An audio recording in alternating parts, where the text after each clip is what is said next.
Welcome to the Right Place podcast, where we learn with you how to navigate the world by building connections that matter, relationships that last, and businesses that thrive. My name is Rudolf Rautenbach, and with me I've got John Watson, my co-host. John, how are things going there in the Cape? Going very good, Rudolf. Thank you. Another beautiful day this side of the world. Looking forward to having an interesting discussion again today. And I think for today, what we want to quickly discuss is public speaking. I personally am not the greatest public speaker. I don't think I'll ever go into that as a career almost. I do speak in public. I do a lot of training and I do present. And I'll stand up and talk in front of people. But I'm not a public speaker necessarily. Whereas I know you talk a little bit more in the public space, deliver some keynotes and play some MC roles and so on. So what is your take on public speaking, John? What is your philosophy almost there? I think public speaking is a skill that everyone should try and develop. It doesn't necessarily mean that you have to be Tony Robbins and be on stage in front of thousands of people. But to be able to give a quick speech or a quick toast or do the thank yous at a wedding or something like that, I think can go a long way to further your network and your visibility. And it's good to be able to stand up in front of people. You'll see it at events where people are so scared to even ask a question. Like they've come out of their office to attend an event and they don't want to stand up, they don't want to ask a question, they don't want to be on stage. And so often we hear people, I'm not good at public speaking. I said, but I'm not good at public speaking either. I just got over myself. I don't know quite when it happened, but I'm not the best public speaker. I'm an I get nervous, I say the wrong thing, or I make a stupid joke or something like that. But I do think it is something that you eventually need to be able to do something on stage, because somewhere along the line you'll be called up. And I think there is a couple of tips and tricks that you can follow to do it. But it is not necessarily something that everyone is born into. I think there's so many stories out there about people just almost thrust into the position. And also people that they might be the CEO of companies, but they're not good public speakers. So your position or your title doesn't necessarily make you a good public speaker. Do you agree with that? Yeah, absolutely. I think when we discussed this at some stage, we were both talking about our boys and the debate teams that they are busy with at school. My son's busy practicing for an event or a bit of a culture week at school. And I'm firmly of the belief that it's the one skill, although we said that communication is not necessarily a skill, but it's the one skill set that everybody needs. You cannot work anywhere if you can't communicate properly. And to talk in front of people, whether it be in a boardroom with 10 people or in front of a classroom with 30 kids or in front of a hall with 100 or 1,000 people, it's a form of public speaking. And the fact that he's only in grade 2 now, I think your kid's in grade 5 or 6, 5, they learn this from a young age. They learn it now, but one day when they grown up or at varsity or even high school, you're going to need this. You're going to need to be in front of people, talking to them, sell them your idea, get to a point where people can relate to your story almost. And it's something that we can practice. It's something that we can become good at over a period of time. I also find a lot of people that always tell me, no, how do you do this recordings with John? Because I will never be on a video. I don't like video. I don't like being recorded. And I always tell people, yes, with this nose being recorded, I don't know why I'm doing it to myself, but the reality is whether I record this or whether we do a Zoom, I'm on the screen. It's part of life these days, and you can't get around it. You need to almost buy into it. You need to go with it. Otherwise, you're going to be so isolated that you're going to be invisible at some stage. And I think for me, I didn't do it right at school. I didn't go through these things. I didn't do the debates. I only did my orals, which was compulsory anyways. But I never took part in these type of things, the debate team and so on. And our school wasn't too big on it, but we had it. It was there. I could have done it. I should have done it. And now I think we told the story, but I was the head boy of our school. So I spoke in front of the kids, but I didn't take part in the formalized part of the organized debate. And it's something that I think is a bit of a gap that later on I did a course through Get Smarter with UCT with Bruce Whitfield, actually, where we spoke about public speaking and a bit of a 2-week short course around that, and just opened up my eyes a bit about how you can actually learn to be a good public speaker, and you can sell things through a story and tell a story to people. And yeah, the big thing for me is, I think at the back of your head, you're always not good enough. And secondly, there's this fear of failure, which has been a demon that I've been trying to slash over the last few weeks, as to why people don't do things. And this fear of failure. And I think it comes in with public speaking as well. Do you also have that? Do you also have this thing of saying, listen, I don't want to go and talk here. I don't want to do this because I might not be the best version of myself? Or is it something that is it only a few people, or is it a I think my journey's been quite a long journey with public speaking, and I think right now I'm comfortable. I'm not amazing. I'm not the best, but what I try and make up for in being flashy and loud and all of that is to deliver a good message. If your content is good and if your message is good, then if you're a little bit nervous or you forget your words or you mess up your slide deck or something like that, people will see past that.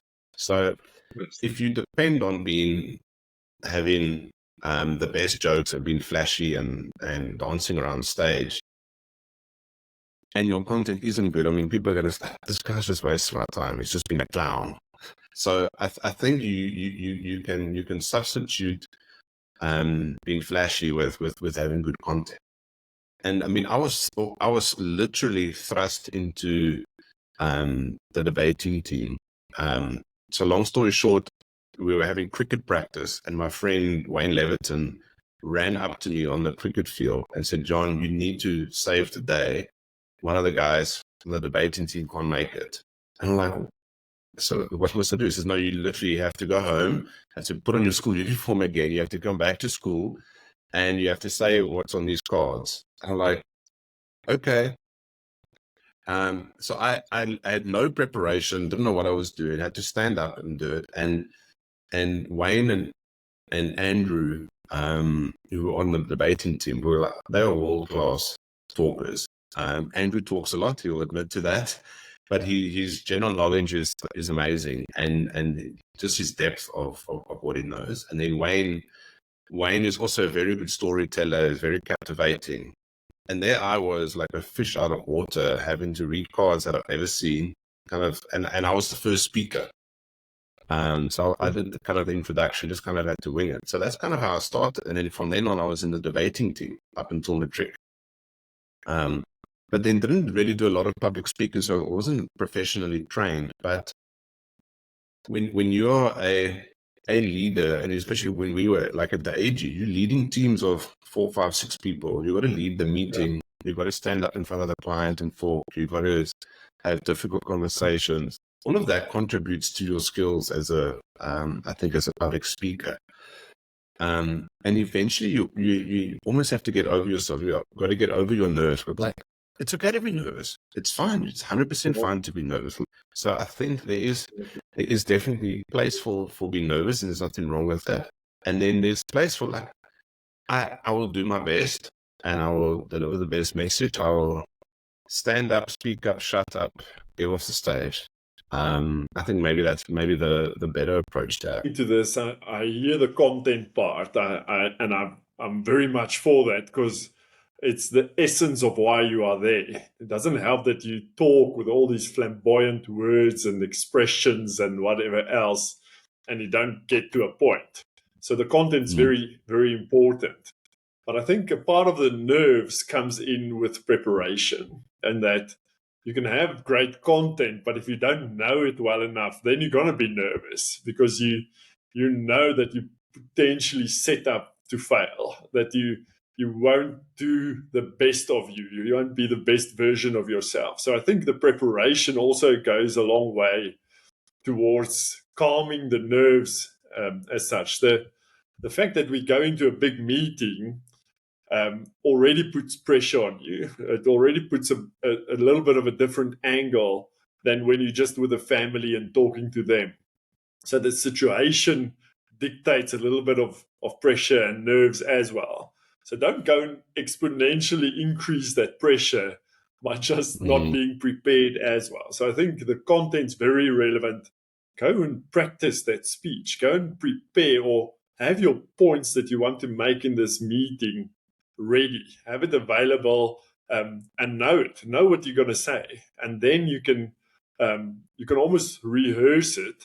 But if you know it to the core, you'd be able to adapt based on the questions or the flow of the meeting or the interaction that you have with people. But if you're not prepared and you don't have good content, then definitely it's a recipe for disaster and a potential failure of the speech or the meeting. And I also think from my own background, a lot of how I grew up was in church. So I think that also helped, because we practiced it. We did it.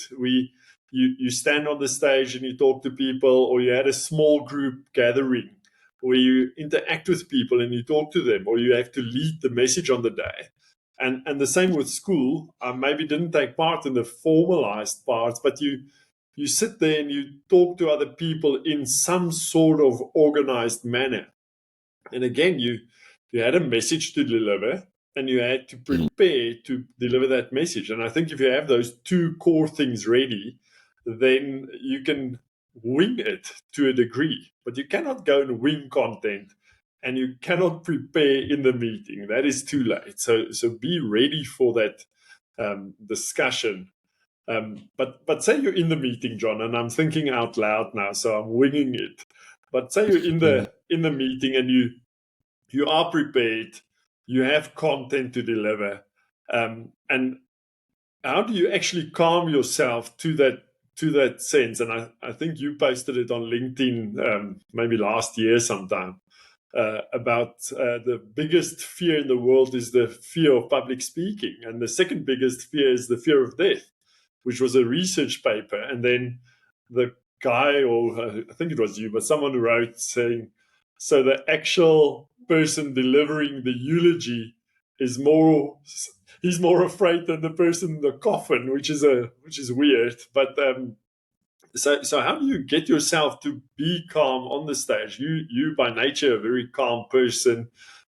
Maybe you just don't show it as much, but how do you get to that point where you say, okay, let's just do this, and you get in? Is it nerves of steel, or do you have some tips around how you can get yourself calmed down to the degree that you can deliver the speech or the meeting?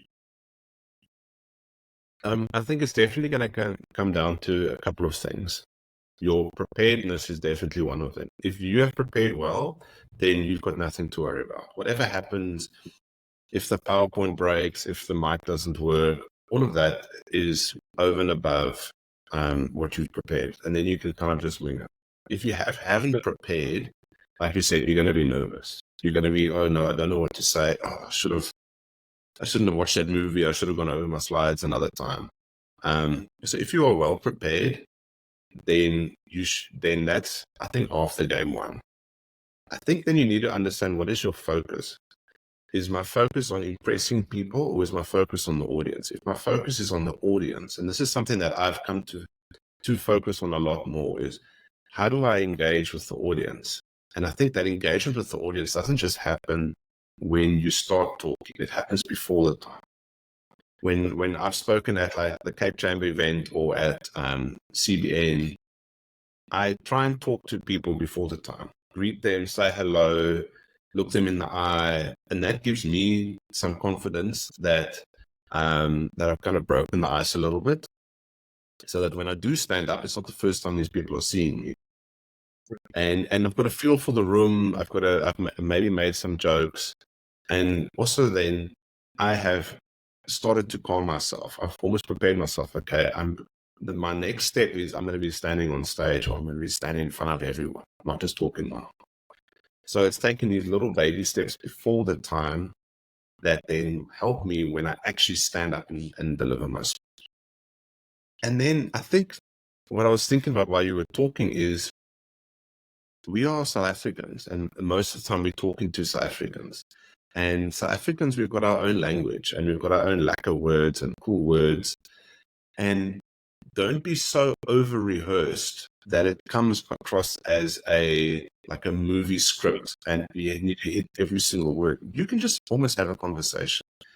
And I think that's what's lacquer about being a South African. We can just talk. We can talk nonsense. We can have a conversation.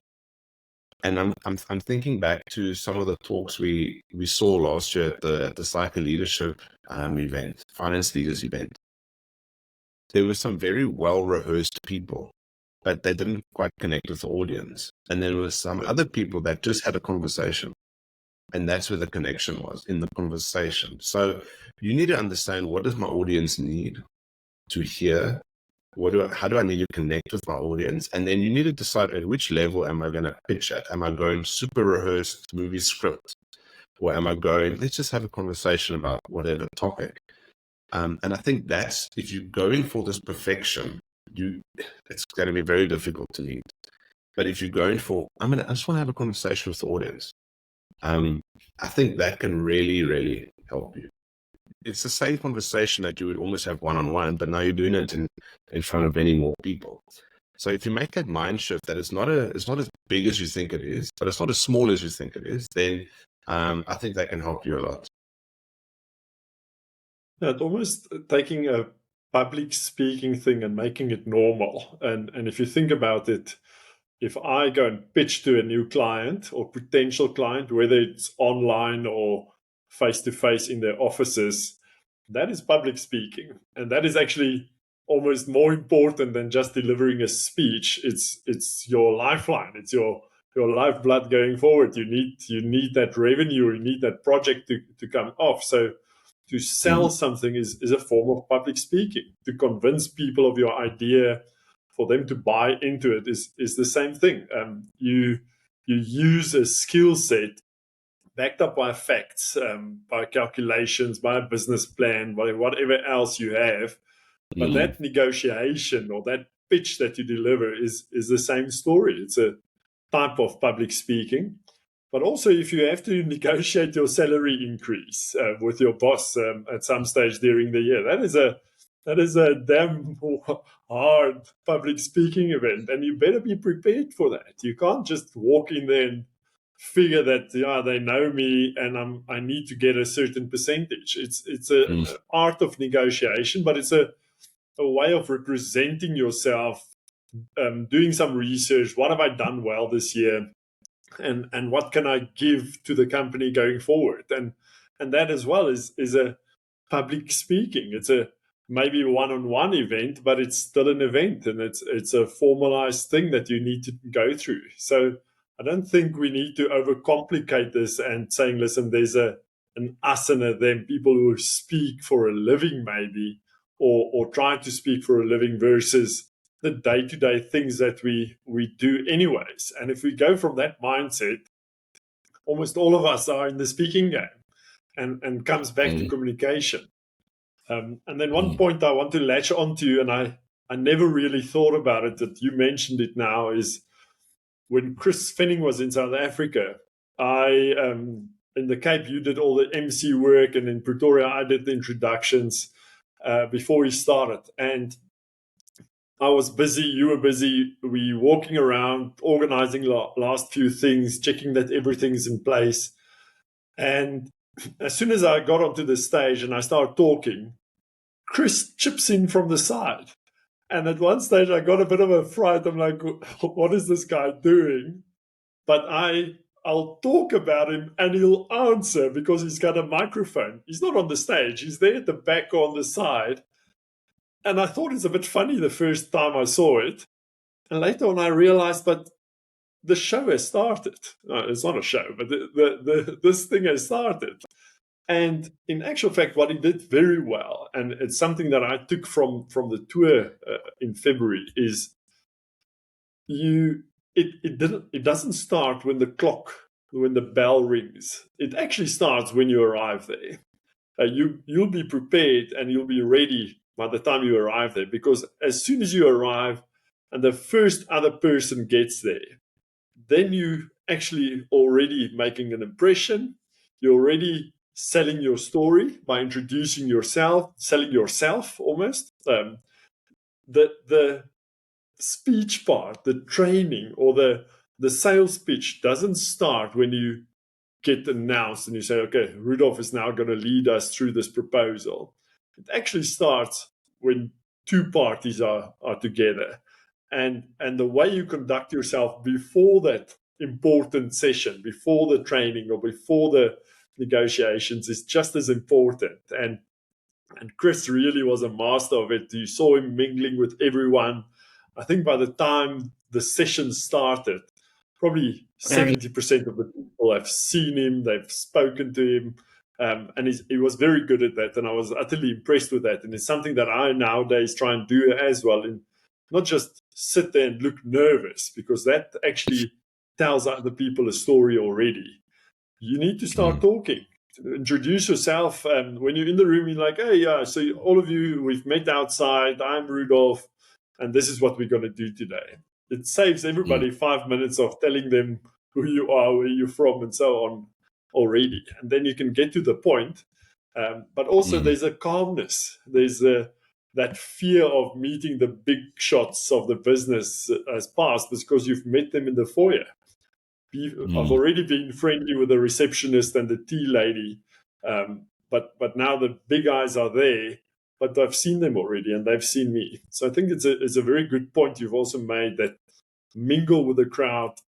You almost get their buy-in through that, and it calms yourself as well, because you can see that they are human. They're not just attending something to crit you or to give you feedback. They're human as well, and they want to know who you are. And you can chat about the kids and whatever else, the dog, and then get to the point in the session. So I think the wider angles needs to be looked at as well, and not just the specific of that. Absolutely, Rudolf. If I think back to just talking last year at the Finance Leaders event, just talking to the sound team before the time, and some other two people in the crowd, it really helps, because when I get on stage, I've almost got a mini relationship with that person. And if I smile, they're going to smile at me, because we like a couple of minutes before the time we spoke. And the same, I think, happens at the IBN and the CBN. If I go and hide in the corner or backstage and then pop out, everything is going to be brand new. People wouldn't have seen me. I'm coming in very cold. And then I have to almost bring my own energy to the room. I have to then elevate the entire room to get onto my page, which is I think is quite difficult, especially if you haven't got someone introducing you, or you're not a world famous person or sports person. I think so work the room a bit. And I mean, Chris was very good at that. And then also, I mean, we're talking about public speaking. Chris is a professional speaker, and we met a lot of people from the Professional Speakers Association of Southern Africa, Yoki and Tiffany and Steve and a whole bunch of those people. And it was amazing to see how they interact with each other, how they support each other, and also how they almost prepared for their slots on the night. And these are just regular South African people with extraordinary jobs and trying to make a difference, either coaching or facilitating or team building or leading or talking. And it was absolutely fascinating to see them in action as well. And they also get nervous, and they also, they're the speaker factory event going through their cars at the last minute. But I mean, they also obviously that's a microcosm of professional speakers, so it's a totally different vibe to a normal session. If you can say that, but to see them in action as well, that gives you comfort. So I think anyone that is nervous about public speaking, I think I would advise them take advantage of situations where you can maybe stand up, and even if you're saying grace before a meal or doing the thank yous at an event or an introduction, take that opportunity and just try it, because 99% of other people in the room don't want to do it. So be that one person to put your hand up, say, "Oh, that's fine. I'll do that. I'll take care of that." And that can be just a small step to help you. And you don't know, it might impress the right people in the room. Say, "Oh, but this Peter here, he stood up. He actually speaks quite well. We should give Peter more opportunities." And also, the bosses aren't always the best people to talk. I've seen some CEOs and CFOs and FDs that are horrendous in front of people, and you wish this person wouldn't open their mouth. And yet you've got these junior staff that can actually deliver the message a bit better. So if you're a junior or you're younger or you're nervous, maybe your calling is to be the spokesman or to deliver the message. But the better you can deliver the message, the better the result can be. And it might not be the senior people; it might not be the CFO or the CEO. I think, yeah. What did you learn from the professional speakers that we engaged with when Chris was here, and then since then as well? Yeah, it's like you read my mind now, because so while there were 9 contestants for the speaker factor thing on the day, and as they walked on, the 3 of us were sitting almost in their way as they went onto the speech and back off, and I was actually at the end. And I remember chatting to every single person before they walk on. Just ask them, "Are you ready?" Like a motivational, not an inquisitive one. It's like, "Are you ready for this?" And they were all saying they were nervous. And these guys are probably not all paid public speakers yet, because they were more the up and coming guys taking part in a bit of a competition, but they were all professional speakers. They speak in front of bigger groups than I've probably spoken at almost ever.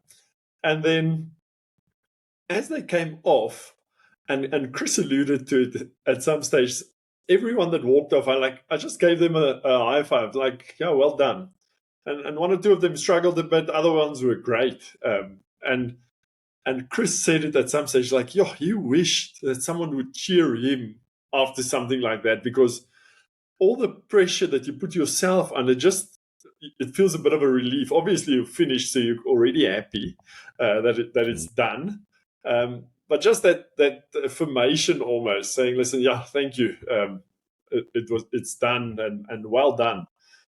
So I think even those professional guys get nervous. You could see it on the day. They had their cards, or some had their cards. They put it away when they started, but they were nervous. And these guys are aiming to be paid for professional speakers, so that makes the rest of us almost more nervous if you hear that. But we are all people. We've got the same makeup, the same DNA. We know when we're getting nervous, what fears we have, and I think it's a matter of putting yourself out there and taking part in these type of things to be able to bridge that whenever the opportunity comes. Put yourself in the position.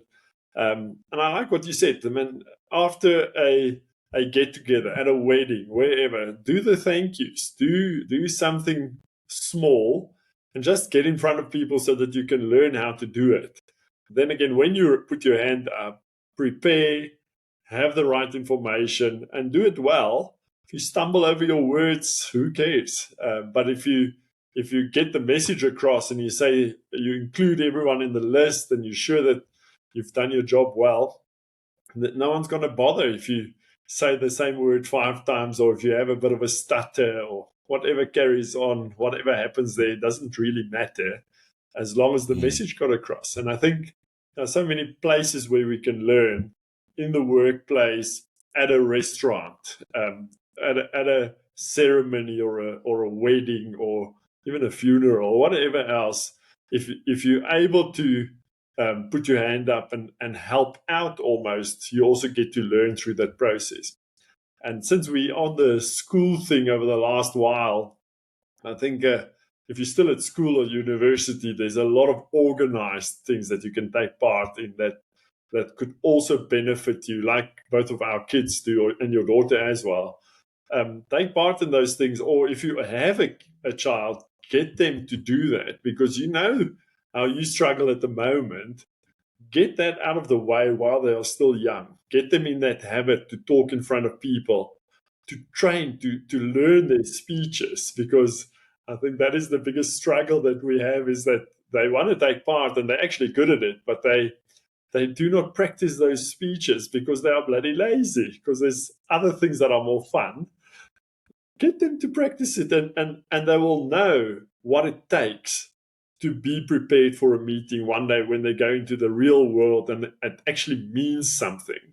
Then you are prepared. So get your kids to take part already, and get over that fear and get over themselves in at the same time as well.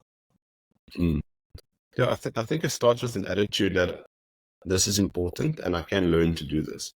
There's a lot of things. No one is born a public speaker. No one is born highly skilled in every single aspect. Some of these things you can learn, and it might be a schlep. It might take you a couple of years, but I think it's important. And I mean, this podcast is focused on helping people connect and build relationships, and you need to communicate.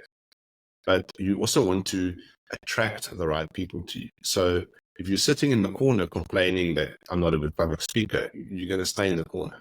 But if you are out there, and I'll do the thank yous, or I'll put myself out there, or I'll do a short course, or I will, I'll make a video, or I'll go on a podcast. That is going to help you. And all of these little steps eventually help you. And you don't have to become a Tony Robbins or a TED talker or anything like that. That isn't necessarily the end goal. But I think the aim should be to get to some level of comfort in front of people. And maybe you're not comfortable being an MC, but I'm comfortable doing the thank yous, or I'm comfortable standing up at the CBN or the IBN and talking about my business for 1 minute. That's enough. That's enough. But to just sit and do nothing, well, nothing's going to change. So Rudolf, I think we'll leave it there today. It's been a great conversation. As always, we could talk a couple of hours on these topics. But I just want to encourage the listeners, and especially if you're young, just put yourself out there. Just try. Just pay attention to how people around you are doing it. We are not perfect at it. We are not naturally good at everything that you see us doing. It takes a bit of effort, but I think the effort is worth it. The investment is worth it. And if you're subscribing, please give us a like, give us a comment, share this with your friends and family, or those people who struggle with public speaking. Yeah. And we can even talk to them one-on-one as well, just to give them some pointers here and there. And Rudolf, great to chat to you today. We'll see you next time at the right place.